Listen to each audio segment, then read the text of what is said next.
Wow, there's a giant empty space. That means pictures are going to be here. So today we're going to be talking about trends that I think we're going to see in a no trend fall. That's been such an interesting topic of discussion. I have another video that I'm going to put somewhere over here or in the description or whatever. So you can check that out where I kind of talk about this like no trend fall. But these are things that I see being popular right now. People are wearing, people are talking about, and I just wanted to talk about it with you. So let's hop right in. I actually started making this list back in August. I feel like it's pretty up to date. The first thing that I wrote, and these are in no particular order, I'm just going down the list, is a full length loose cardigan. I feel like for the past couple of years, we have seen these like very tight, kind of to the body cardigans, not to be confused with a cinched waist. I mean, like, it's another shirt on top of you type of cardigan. And I think that we're just starting to kind of move away from that. I think especially if you've been watching Fashion Week, a lot of the suits that we've been seeing, the tailoring has a structure to it. It's not super form fitting. And I think we're starting to continue to move away from that. I feel like a lot of stuff in the clean girl / minimalist aesthetic that we've seen in the different variations, whether it's old money, quiet luxury, so on and so forth. The tailoring is about being on your body, on your person. And I think we're kind of starting to move away from this. Next is the Welly boot. I talked about that back in like August. I've seen nothing but hunter boots. I've seen nothing but, I almost fell into the trap. I don't live in a place that it rains all that often. So I actually don't need those boots. I've had a pair of them, I think twice before, and I've sold them on my Depop. I have a Depop in Poshmark if you want to go check it out on Blue Magnolia. I think it's on, I'm uploading it to this page. I don't know. I have those two pages, so wherever it ends up. I've just seen people in their wellies. I've seen it everywhere. I really want to participate in the trend, but it doesn't make sense for me to because I don't, it doesn't rain, but I like it. Hats is the third trend. I feel like maybe it was because of the Iowa Debris Neiman Marcus commercial, but just something about hats. I think like 3 years ago, trucker hats and baseball hats were starting to become really popular again. And I've just seen a lot more people experimenting with some type of head covering. Shout out to my hijabi girls. Love you guys. Love you guys down. I know it's a scarf and it's not a hat, but people are acting like they are astonished that you can style something on your head.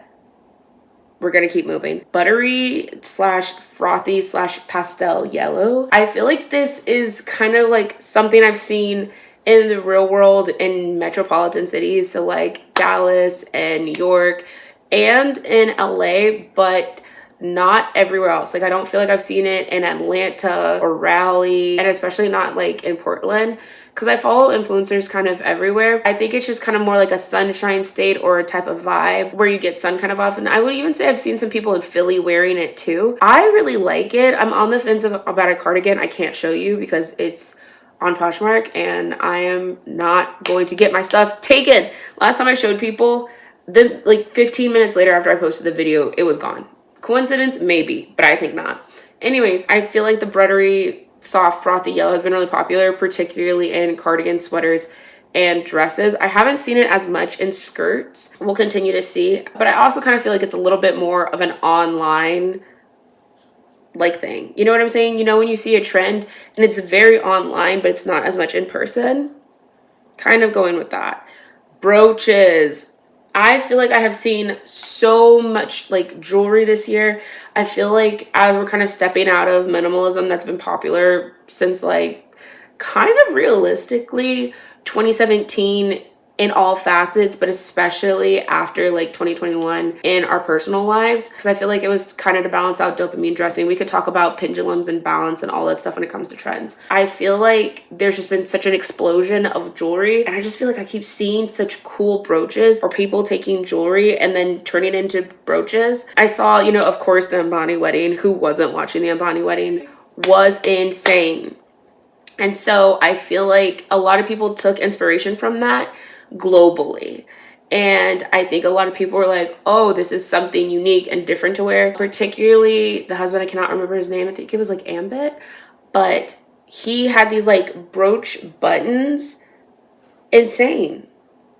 Like the wealth that you have to just have like these gorgeous gold and like diamond buttons, and then the emerald on his chest, which I said it, I think, on my TikTok, and I'm going to say it here too.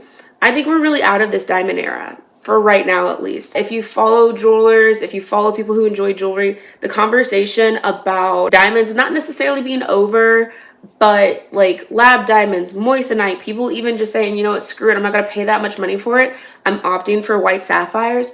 It's so much more popular right now. And I think also you can show a lot more about your personal style through the means of different gemstones. I don't have it on today, but my husband just got me this ring for our anniversary. It's my son's birthstone, and it's so sweet. Like, that type of conversation is way more interesting, I think, than diamonds.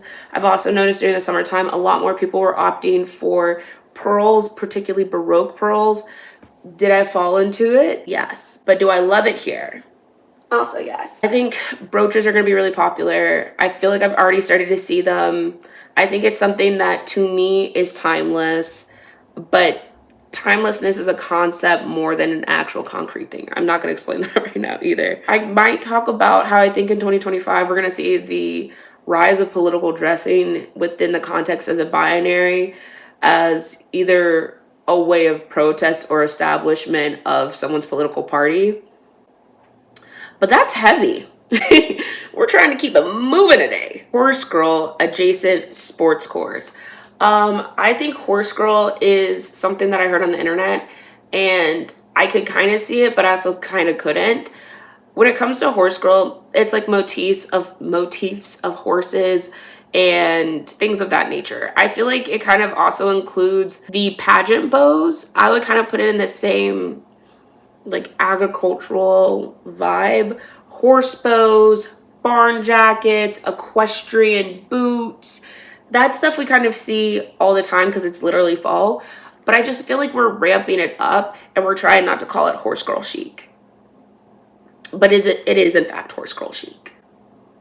Which, no problem to it, you know? Necks, wraps, shawls, those like neck scarves, the Daisy scarves. I keep hearing girls call them Scandi scarves.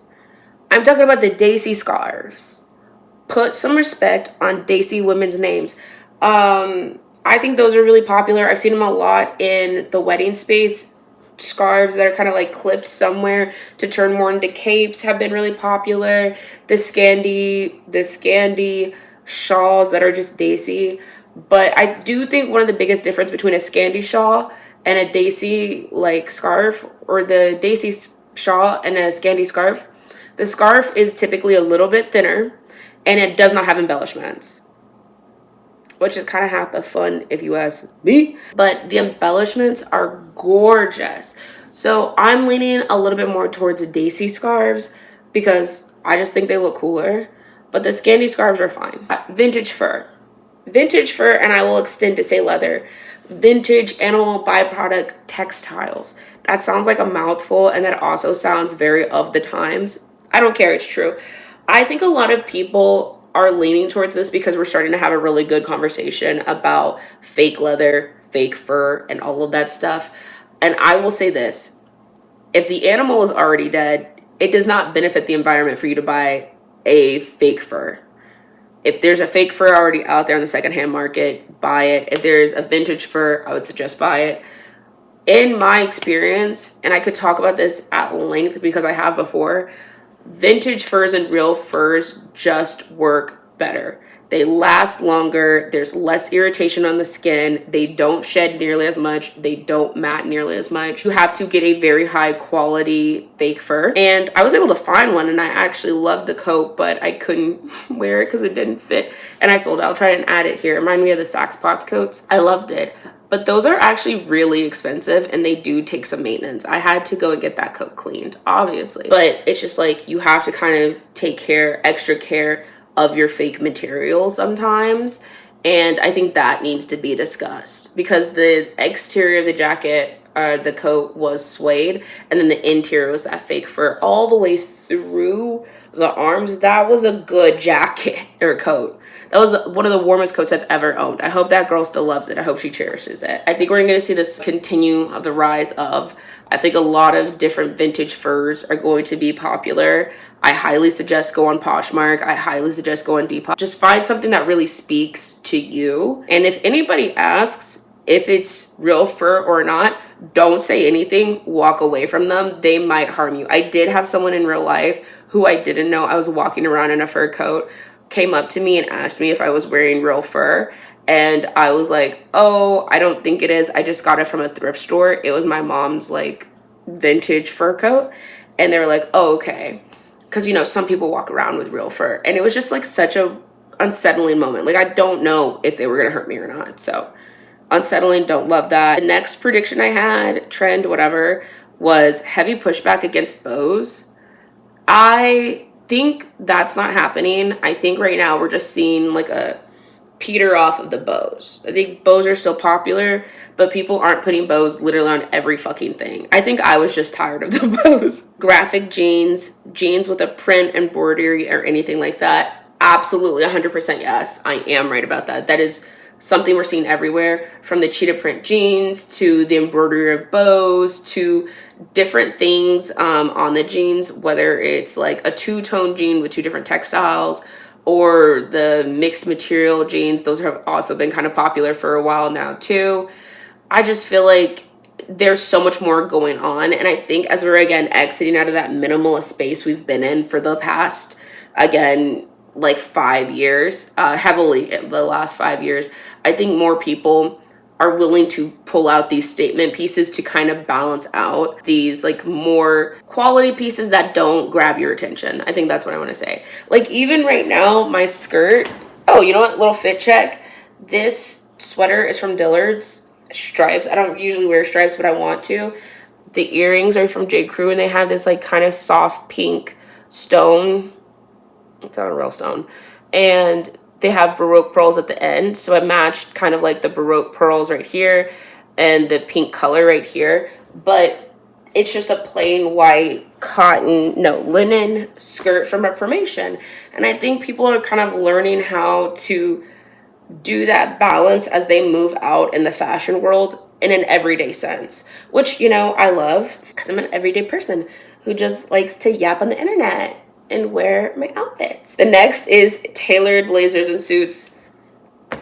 Paris Fashion Week. That's literally all I have to say is Paris Fashion Week. Yves Saint Laurent came out, did the damn thing. It looks gorgeous. I think we've also seen a lot with JW Anderson's Loewe, with their suiting with Bottega. I think it looks, again, fantastic. I don't like all the proportion sizes at Bottega the same way I like at YSL. YSL made me feel something. It made me feel like I get Patrick Bateman now. I am going to watch American Psycho based off of that fashion show, but I love it. I think the suits look so good. I think especially kind of in this time, like I said, political dressing in the binary to show which side you stand on, a little bit more of an androgynous suit can kind of break up some of the monotony while it's still being well tailored enough to show that like this is meant to fit a woman. It is a men's inspiration suit. It's not a man's suit that a woman is wearing, but it's not one of those figure hugging suits that we've seen in the past.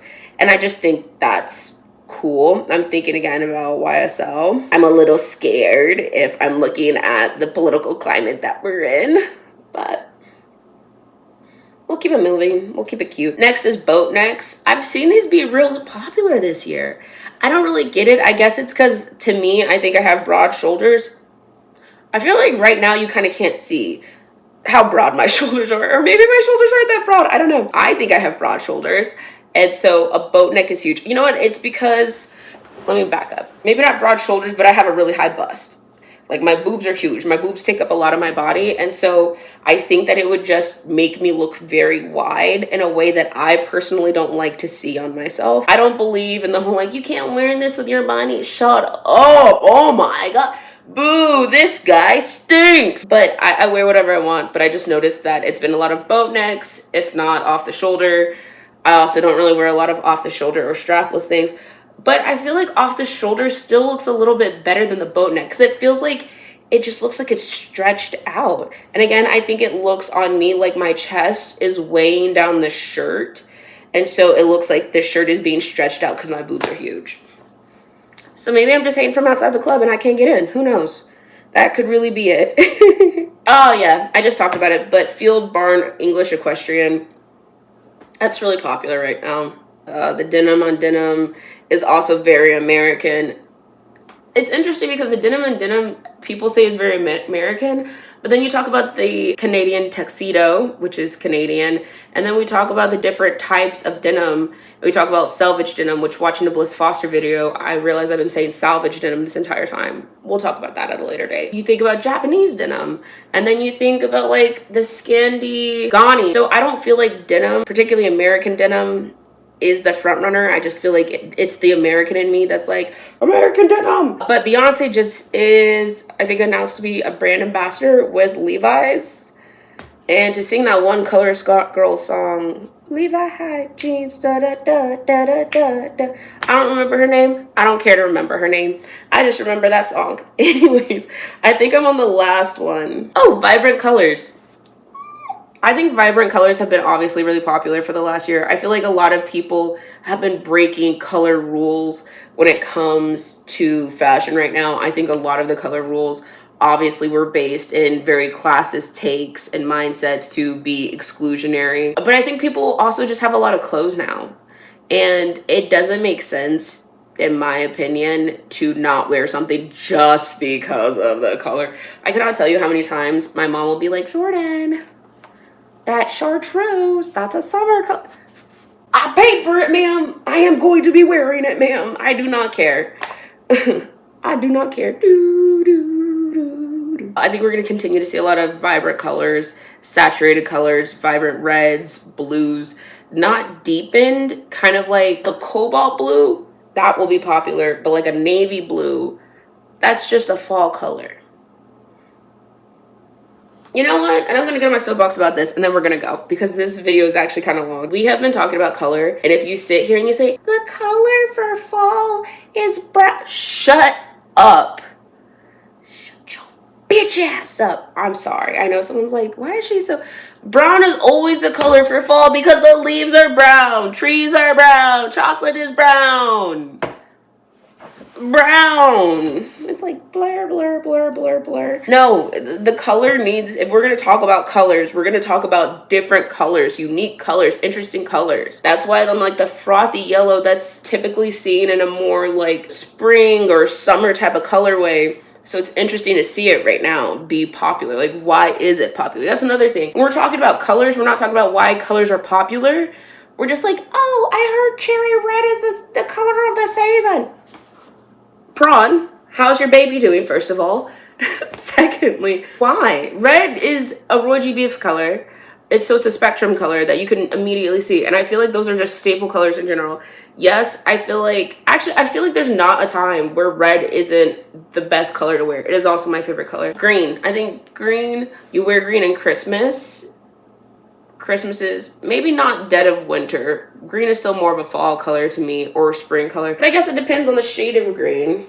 And that's the thing. We need details. We need to know why this color you feel like is interesting, or you're seeing it as a fall trend. Like I said with the frothy yellow, I've just been seeing it everywhere. And I'm kind of like, oh, I've seen it in so many different things. And I'm just like, okay. But telling me you've seen cherry red, when do you not see cherry red?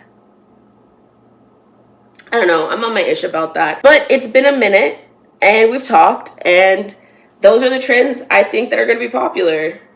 Let me know what you think. I'm going to talk to you guys later. Oh, don't forget, like, subscribe. If you want me to make more videos, I will. I promise. Okay, bye.